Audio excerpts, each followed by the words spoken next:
Hello दोस्तों, आज हम बनाने जा रहे हैं सर्दी खांसी की दवा, देसी दवा। हम 2 टुकड़ा अदरक ले लेंगे, इसको छील लेंगे अच्छे से। छीलने के बाद हम इसको कद्दूकस कर लेंगे, देख सकते हैं इस तरह से।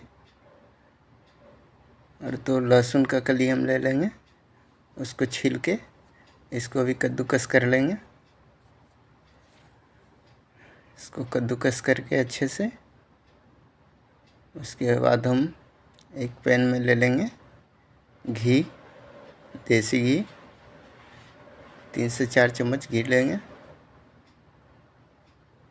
और इसमें हम पका लेंगे अदरक लहसुन डालकर। अगर कच्चा हल्दी मिलता है तो वो भी आप डाल सकते हैं, वो भी बहुत फ़ायदा करता है।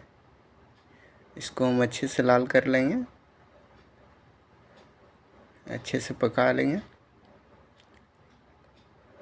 देख सकते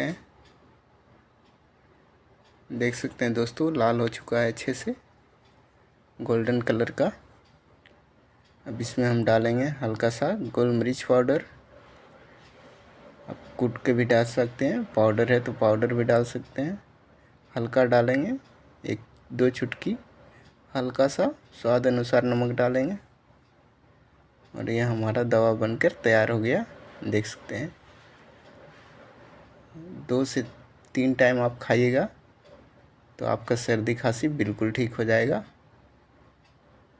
2 चम्मच खाना है, ज़्यादा नहीं खाना है, घी के साथ। देख सकते हैं दोस्तों, हमारा दवा, देसी दवा बनकर तैयार हो चुका है।